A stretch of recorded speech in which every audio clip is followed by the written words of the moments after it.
Vaxtınız xeyir olsun. Bugün biz sizinlə Azərbaycan tarixinə aid olan mövzunun izahında birlikdəyik. Və mövzumuz Nadir Şah Əfşar imperiyasıdır. Çox maraqlı mövzudur. Ona görə ki, bir növ özündən əvvəlki dövr və eyni zamanda özündən sonraki dövrdə bir bağ yaradır. Sanki bir açar rolundadır. Yəni, Əfşarlar dövlətindən əvvəlki hissəni başa düşmək üçün, eyni zamanda Əfşarlar dövlətindən sonraki, yəni xanlıqlar dönəminə anlamaq üçün çox önəmli bir rola malikdir bu mövzu. Diqqətlə qulaq asmağınızı rica edirəm, çünki çox maraqlı və çox vacib mövzudur. Yenə bunu qeyd edək. Nədən danışacaq biz bu mövzuda? Birinci olaraq biz qeyd edəcəyik Muğan Qurultayının qərarlarından 1736-cı ildə yeri gəlmişən imzalanıb, çağırılıb daha doğrusu. İkinci olaraq biz danışırıq mərkəzləşmiş dövlətini yaratmaq üçün keçirilən islahatlardan. Söhbət Nadir Şahdan gedir, hansı ki mərkəzi dövlət qurma yolunda islahatlar həyata keçirmişdir. Üçüncü mərhələdə biz Nadir Şahın hərbi islahatlarından danışacağıq. Dördüncü mərhələdə biz Nadirə qarşı olan ilk üsyanlardan danışacağıq. Beşinci mərhələdə Sam Mirzələrin üsyanlarından danışacağıq. Belə bir başlıq qoya bilərik. Birinci, ikinci və üçüncü Sam Mirzi üsyanları. İndi ora çatanda daha ətraflarına verəcəm təbii ki. Və sonuncu mərhələdə isə biz Şəki üsyanı, yəni Hacı Çələbinin başçılıq etdiyi üsyan və eyni zamanda dövlətin süqutundan danışırıq. Bu məsələni qeyd edək.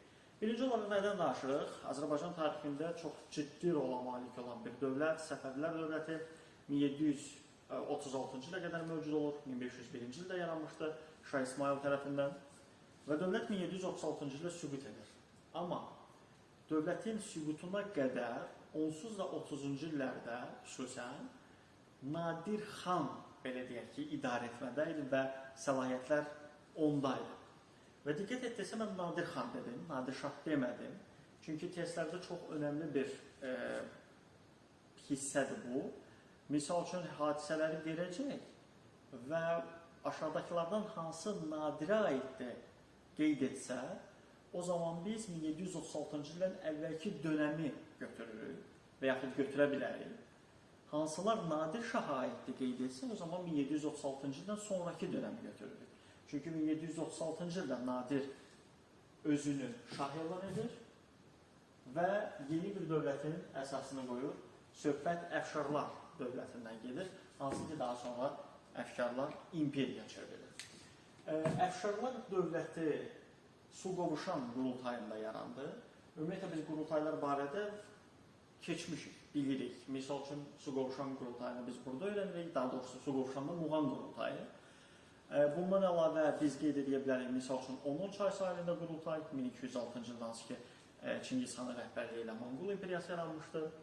Eyni zamanda Qaraqorun qurultayını qeyd edə bilərik, yenə də Monqollara Qızıl Ordu ilə əlaqəli bir qurultaydı, 1235-ci ildə yaradılmış bir qurultaydı.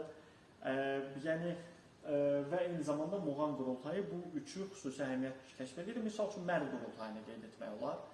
Söhbət gedir Səlcuqlar dövlətində şərqli və qərbi yeni işğallara başlamaq uğrunda olan qərarlar ondan söhbət gedir. Deməli, burada nədən söhbət gedir? Nadir Şah seçilir, Şah elan edir daha doğru sözün, amma Nadirə qarşı olan tayfalar var idi. Hansılar idi?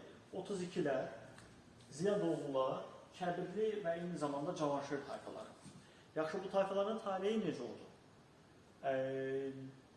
Niyə ümumiyyətlə Nadirə qarşı çıxırdılar? Səfəvi dövlətinin dağılmasının, süqutunun tərəfdarı deyildilər və yeni bir dövlətin yaranması, yaxud Nadirin idarə etməni tamamilə ələ almasını necə deyirlər, həzm edə bilmirdilər. Həmin tayfalar ailələri ilə hətta birlikdə Xorasana sürgün olunurlar. Bunu xüsusi olaraq qeyd edə bilərik.